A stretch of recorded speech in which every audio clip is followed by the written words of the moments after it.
ایک نوجوان کی ماں سخت بیمار اور اسپتال میں انتہائی نگہداشت کے شعبے میں داخل تھی۔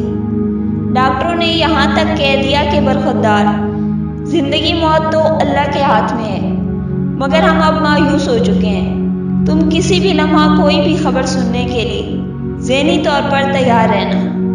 رات گھر گزارنے کے بعد صبح ماں سے ملاقات کے لیے ہسپتال جاتے ہوئے یہ نوجوان راستے میں ایک پیٹرول پمپ پر رکا۔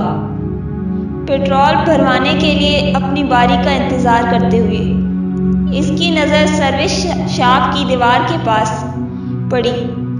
یہاں ایک بلی نے خالی ڈبے کے نیچے بچے دے رکھے تھے۔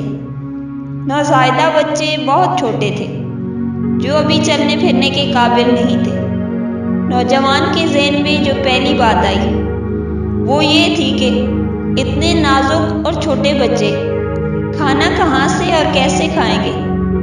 یہ خیال آتے ہی اس نے اپنی کار ایک طرف ہٹا کر بند کی اور پاس ہی کھڑی ریڑھی سے چھوٹی چھوٹی مچھلیاں خریدی اور اسے بلی کے بچوں کے پاس رکھا۔ بچوں نے کھانا شروع کیا تو وہ خوش ہو کر اپنی کار کی طرف گیا اور پیٹرول بھروا کر اسپتال جا پہنچا۔ جیسے ہی اس نے اپنی ماں کے کمرے میں جھانکا تو بستر خالی پا کر اس کی آنکھوں تلے اندھیرا چھا گیا۔ ڈوبتے دل کے ساتھ ایک نرس سے پوچھا، میری امی کہاں ہے؟ نرس نے کہا، آج آپ کی امی کی طبیعت معجزاتی طور پر سنبھلی تھی۔ اسے جیسے ہی ہوش آیا تو ڈاکٹر نے کہا تھا اسے تازہ ہوا لینے کے لیے باہر لے جاؤ، تو ہم نے اسے باہر لان میں بٹھا دیا۔ آپ جا کر مل سکتے ہیں۔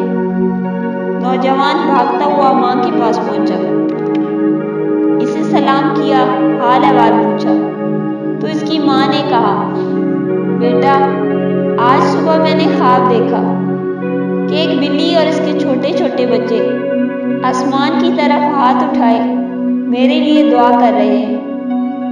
بس یہ خواب دیکھتے ہی میری آنکھ کھل گئی اور باقی صورتحال تم خود دیکھ رہے ہو۔ نوجوان حیرت بھری خوشی کے ساتھ اپنی ماں کی باتیں سنتا رہا اور اپنے دل کو ٹھنڈا کرتا رہا۔ جی ہاں، اس رب کی رحمت اس قدر وسیع ہے کہ سب کچھ اپنے اندر سمو لیتی ہے۔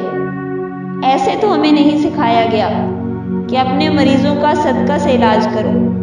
یہ صدقہ ہی تو ہے جو تمہارے رب کے غصے کو ٹھنڈا کرتا ہے۔